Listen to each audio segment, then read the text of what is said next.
All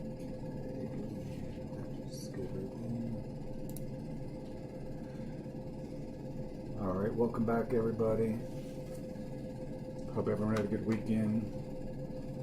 So today, what I would like to do is just go over a detailed exam review of what's going to be on the exam for exam one.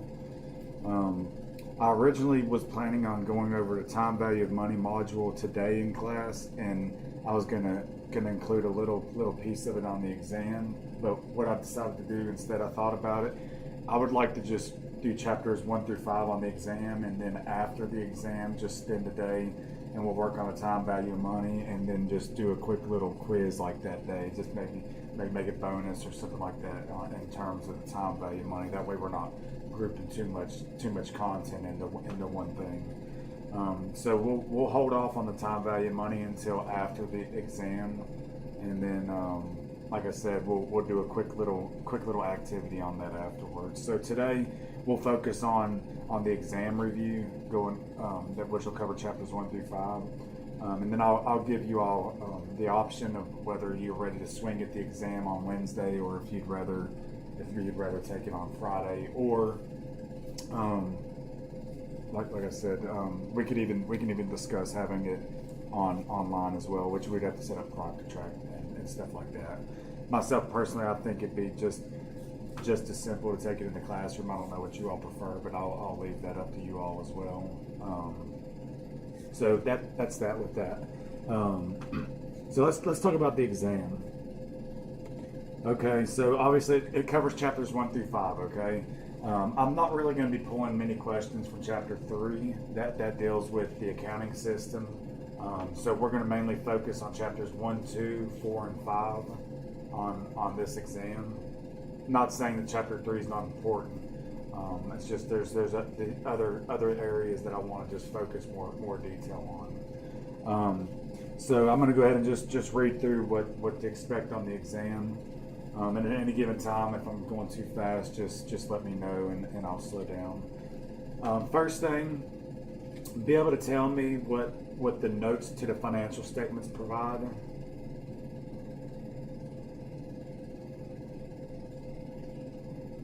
So once again, be able to tell me what the notes to the financial statements provide. Be able to tell me what the accounting equation is. So once again, be able to tell me what the accounting equation is. Be able to tell me what the 4 major financial statements of a corporation are.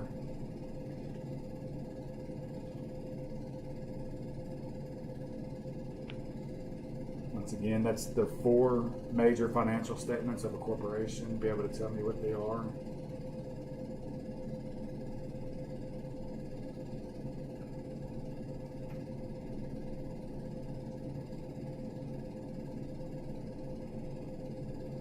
Be able to tell me the major organizations in both the private and public sectors that develop the U.S. and international reporting standards.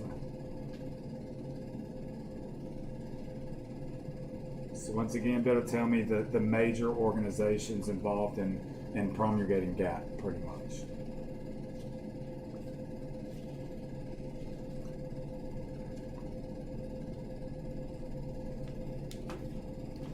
Be able to tell me which financial statement is considered to be the cornerstone of financial reporting.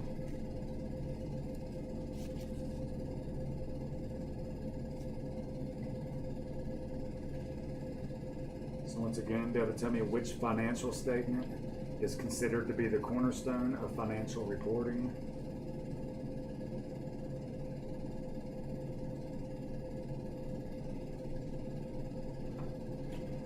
Be able to just tell me what financial reporting is. So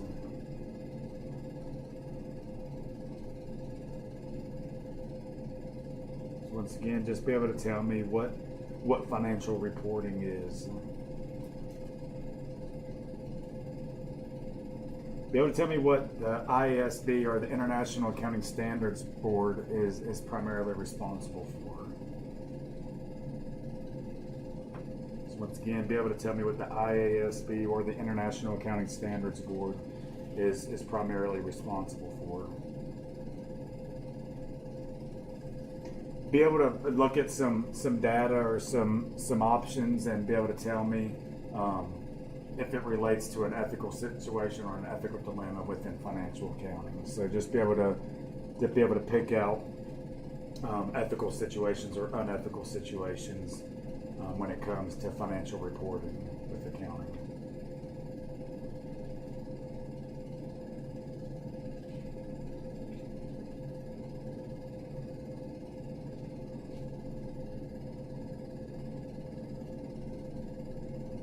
Okay.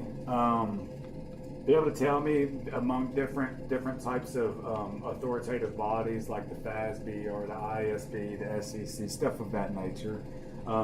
Just know the difference between the who has the most authority between the different organizations.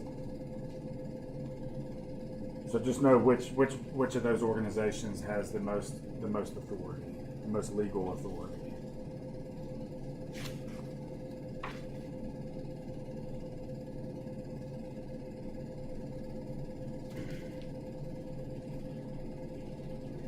Be able to tell me what the purpose of the income statement is?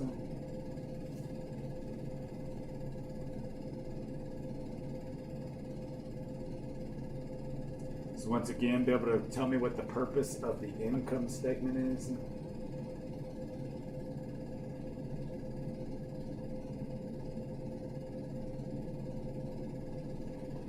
Okay, if you remember one of the chapters, we talked about qualitative characteristics for GAAP.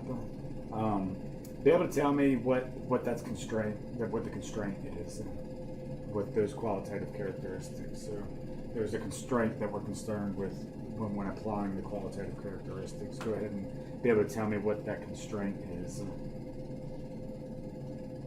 on the qualitative characteristics.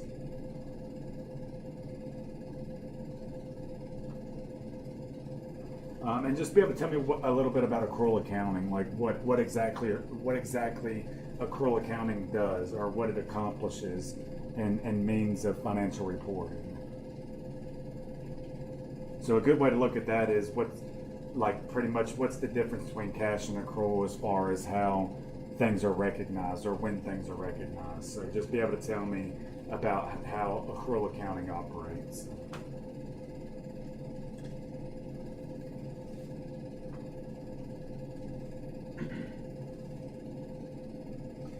Okay, be able to tell me a little bit about like historical costs, like the concept of historical costs, like in particular like land. We know land is supposed to be carried at historical cost, and it doesn't matter if it changes in appraisal value or stuff like that. So if you were given like a problem and it had some data relating to the purchase of an item that is supposed to be carried at historical cost, just be able to tell me what the amount would be that it should be carried out on the books if you get a problem like that. Be familiar with what materiality means. So materiality. My gosh, I can't talk today. Be familiar with what that is.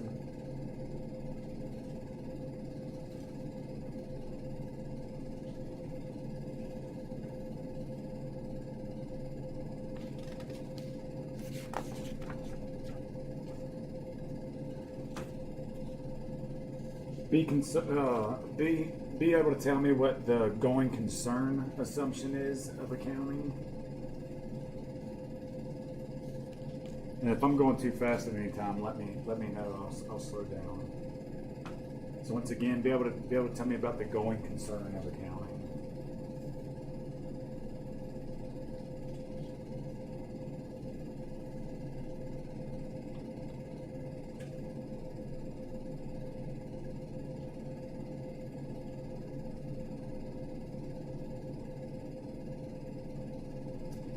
Be able to tell me that like if someone uses like depreciation or amortizations or depletion, something like that. Tell me really what the purpose of that is. Be able to tell me what the purpose of depreciation and what it's accomplishing by depreciating an item or depleting it or amortizing it.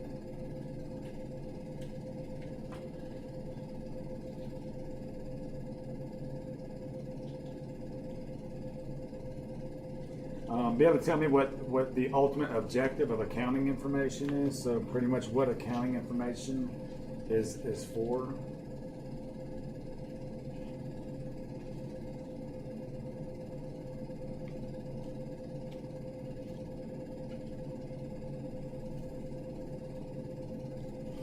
Once again, be able to tell me what the enhancing characteristics of accounting information are.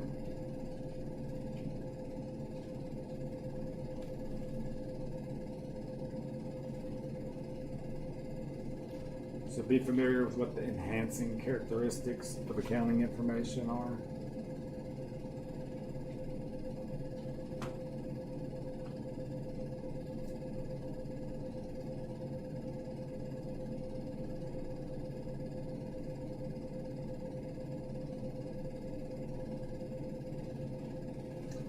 Be able to tell me the purpose and why a company, if there's like a parent company and they have subsidiaries, if they have controlling interests, be able to tell me what the purpose of consolidated financial statements is, what that's trying to accomplish.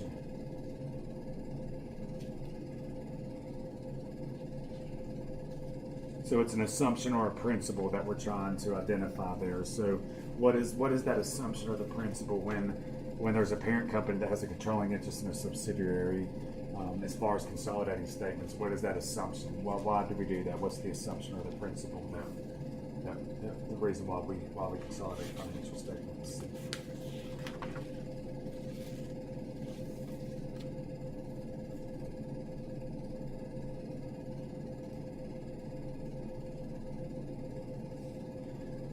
Okay, be once again familiar with the qualitative characteristics of accounting. So just be familiar with the qualitative characteristics of accounting.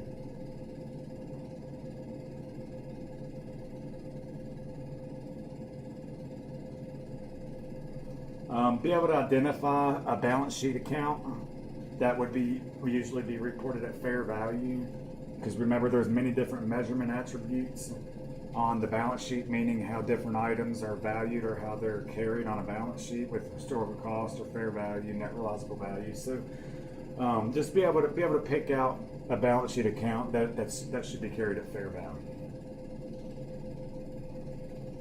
Also be able to tell me what a balance sheet shows, like what data does a balance sheet show, okay? Know what a subsequent event is.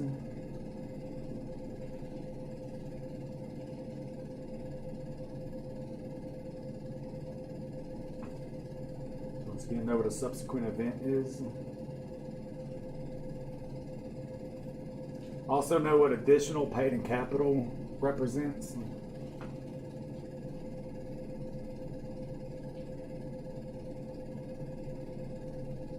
So know what additional paid-in capital is. Also known as APIC is what the abbreviations is sometimes on the balance sheet. Know what is a cash equivalent is.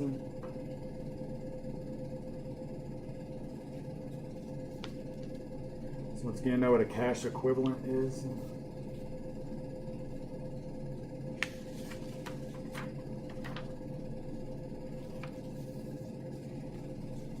Okay, be able to compute accounts receivable turnover, and I know that's something that we did not discuss here, but I want to go ahead and give you the formula for it, so that way when you get it, that's something that I should have went over and it actually just slipped my mind. But I want to just go ahead and make sure that we know how to do that, and it'll be on the exam. So if you're asked to compute an accounts receivable turnover, that's your numerator. So it's going to be your credit sales, right? Is going to be what's on top of the formula and that's going to be divided by your average accounts receivable. Okay.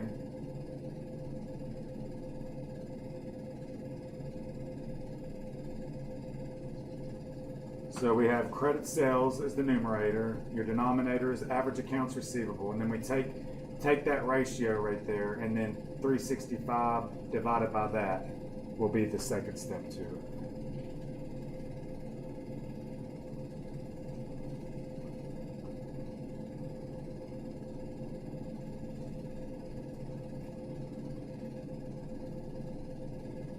So if you were given like a set of data, does that formula make sense?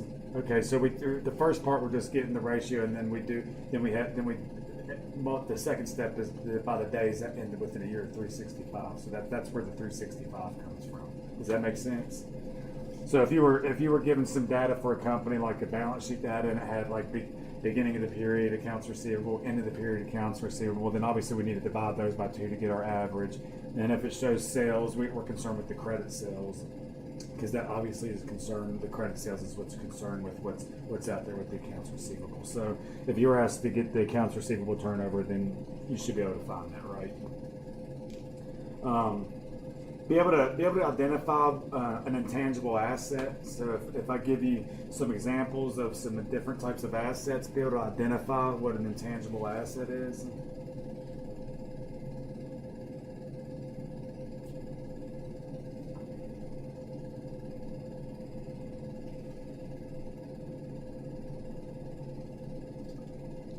Be able to tell me how treasury stock is presented within the shareholders' equity.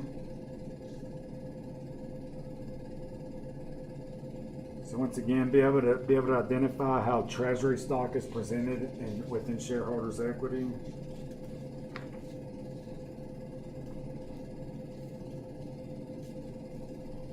Be able to find working capital. If I give you some items off of a balance sheet, be able to find working capital.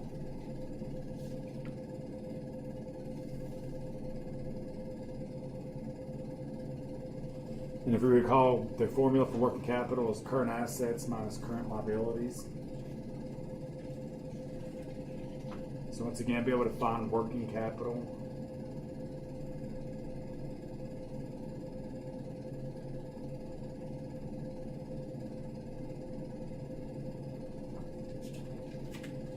Be familiar with what the term liquidity stands for, or what liquidity means. So know about liquidity.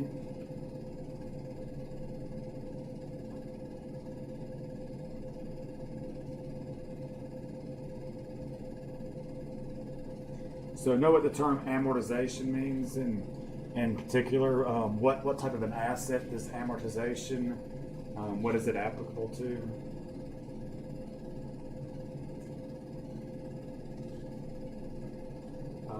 If I give you some different formulas, be able to pick out what working capital is amongst those.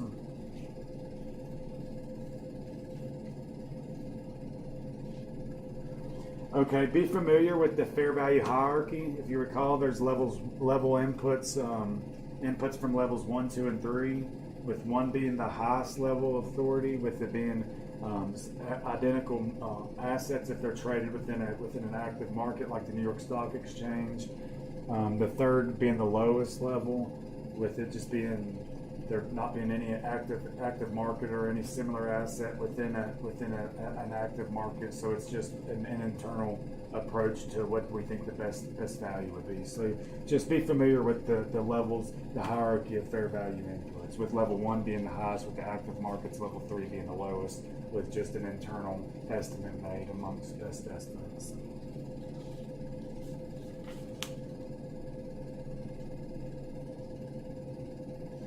If a company discontinues a segment of its operations, be able to tell me where that would be reported on a income statement?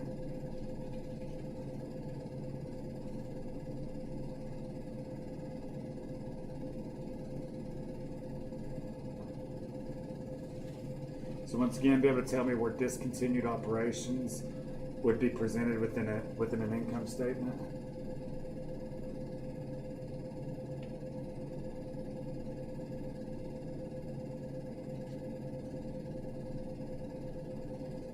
Be able to tell me, in terms of depreciation, what type of an expense recognition principle that is in terms of depreciation. Once again, be able to tell me what type of an expense recognition principle depreciation is.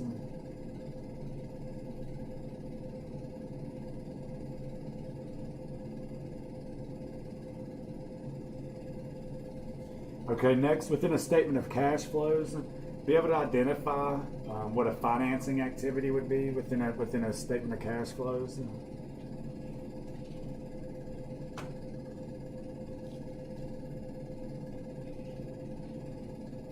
So once again, be able to determine what a financing activity, a cash inflow or outflow would be in terms of a statement of cash flows.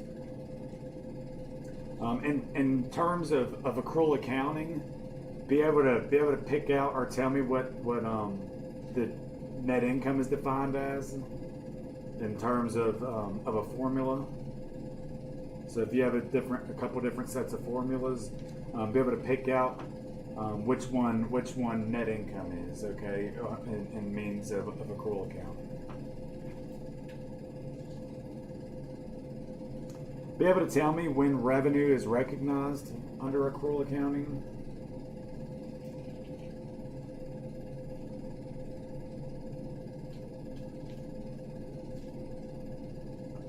Once again, be able to tell me when revenue will be recognized under accrual accounting.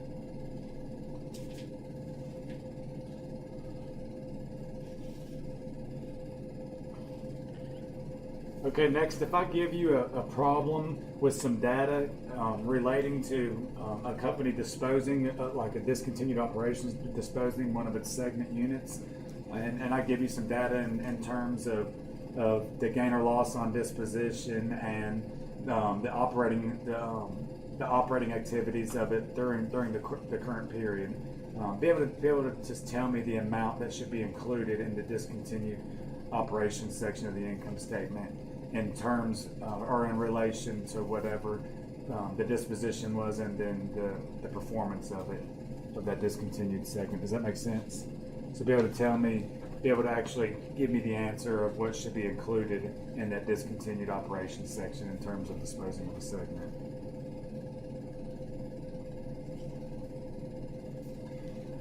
Be able to tell me what operating capability refers to.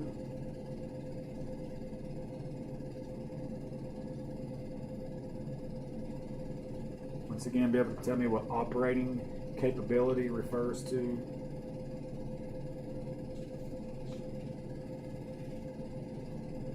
Okay, be able to tell me what the major components of the income statement, if I give you a list of the major components of an income statement, be able to put them in the correct order, meaning, we start with like sales or revenues, back out cost of goods sold to give us gross profit. So if you have these different components of the income statement, be able to tell me the correct order in which they're listed.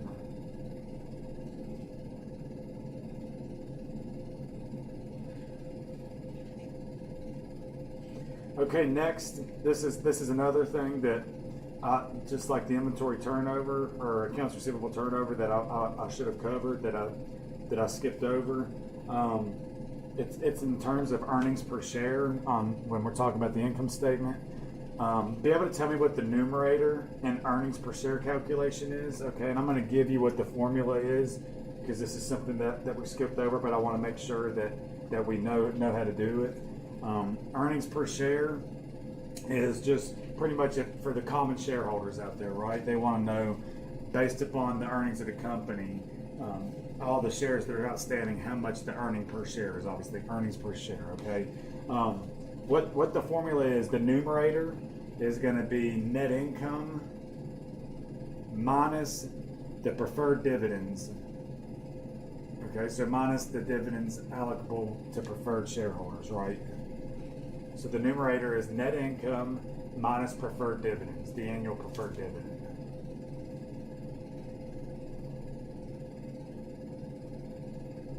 The denominator is the weighted average shares outstanding, okay?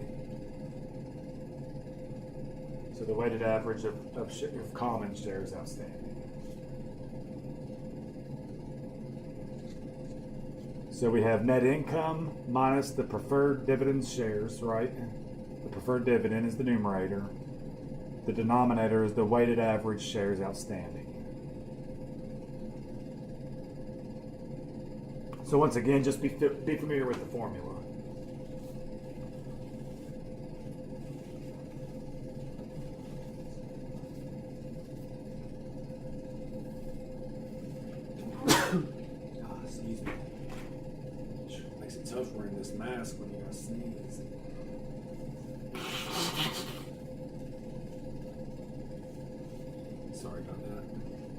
Okay. Be able to tell me what the primary purpose of a statement of cash flows is?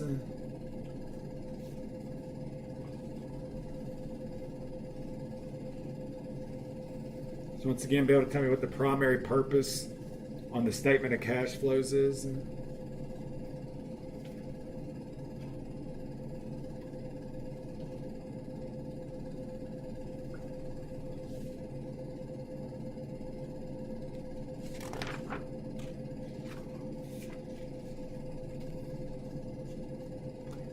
Okay, be able to tell me, be able to pick out what an investing activity would be on a statement of cash flows. Also, be able to tell me what an operating activity would be on a statement of cash flows. And also know what the three main sections or three main types of activities that we're accounting for on a statement of cash flows are. So if I give you some different sections, you should be able to pick out which ones belong or which ones do not belong. Also, be able to prepare a multi-step income statement. There will be 4 short answers. So let me give out the format. There will be 46 multiple choice, okay, and there will be 4 short answers. For the short answer, be able to prepare a balance sheet, a basic statement of retained earnings,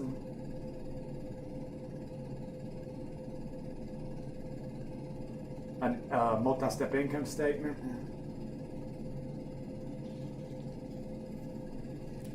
and a statement of cash flows, with the operating activities being prepared under the indirect method.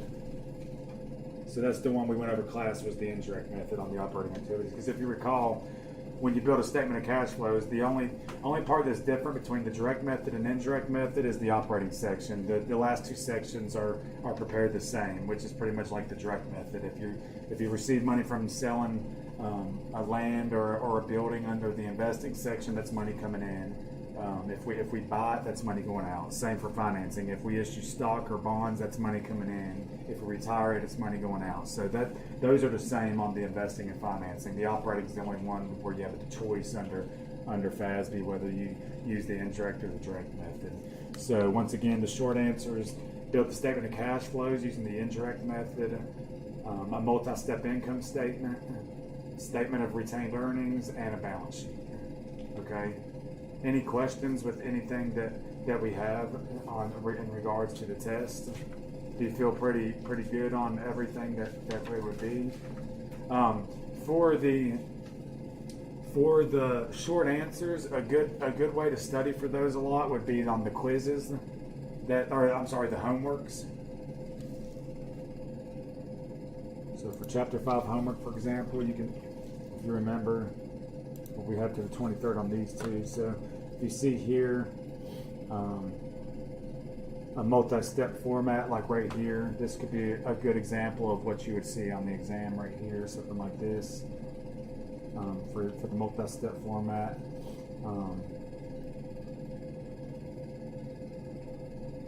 Well, this is just the operating section of it, so you could see something like this, or you could build the whole statement, which really, if you can get the operating section, that's the most difficult part of it. So these homeworks will be good places to really focus in on those short answers. And reviewing your quizzes is always not a bad idea either. So if I were the student and reviewing for the exam, I would obviously base it off the exam review that I gave you, because I gave it to you directly off the exam. And I would just review old quizzes and the homeworks, particularly chapter 4 and 5 homework is what's going to help you the most as far as those 4 short answers there. So that's all I have for today. Like I said, that's the exam. Do you want to do the exam in class Wednesday, or do you want to wait and do it Friday? Okay to do it Wednesday. You okay to do it Wednesday, and you want to just do it in the class? Would that be good with you? Okay, so there it is. That's the majority of the vote. Since the other person's absent, then that's what it's going to be. So Please be aware the exam is going to be in class on Wednesday, chapters 1 through 5. Remember, I'm not pulling questions from chapter 3. That's part of the reason we just discussed that in class. That day is the in-class activity. So exam 1 is going to be Wednesday in class from 8 to 8:50. Once again, you have the amount, the format of the exam: 4 short answer, 46 multiple choice. If we run over just a little bit, we do have a class in here that starts at 9. But if you all run over just a little bit, I'm cool with trying to give you a couple extra minutes if you would need that on the exam. So we'll plan on the exam in class Wednesday. Remember, the homeworks and the quizzes will all be due Wednesday at midnight. So it'll be after the exam, but just make sure you get those in by Wednesday. That's chapters 4 and 5 homework and quizzes, and we'll have the exam in class on Wednesday. So if there's no other questions with anything, then that's all I have for everybody. And then Friday we'll pick up and do spend some time on the time value of money module, and if we have time, we'll get into chapter 6 as well. So if that's no questions, that's all for class today. I appreciate everyone's time.